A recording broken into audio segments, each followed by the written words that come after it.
స్వామిలకు భోజనమేమో గానీ నేను మాత్రం లావు అయిపోతానేమో.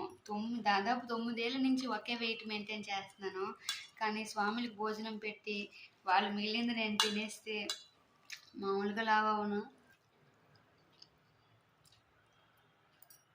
చూసారా, బీరకాయ ఫ్రై, పచ్చడి, వంకాయ ఫ్రై, పప్పు టమాటో, మార్నింగే వడ చట్నీ. రోజు ఇలా ఆయిల్ ఫుడ్లు, ఫ్రై కర్రీలు తింటే నేను తప్పకుండా అయితే లావు అయిపోతానైతే అనిపిస్తుంది.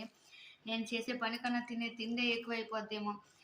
దేవుడికి పెడితే హ్యాపీయే కదా, మన ఇంట్లో దేవుడే ఉన్నారనుకొని మనకు కొంచెం 2 కూరలు చేసినా సరే సరిపోవట్లేదు.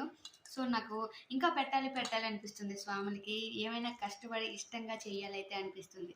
స్వాములకి చేస్తుంటే అదో ఫీల్ కదా, చాలా తృప్తిగా కూడా ఉంటుంది. సో చూడండి, ఈరోజు మా స్వామి ఫుడ్ అయితే ఇది. వీడియో నచ్చితే లైక్ చేసి నా ఛానల్ని సబ్స్క్రైబ్ చేసుకోండి.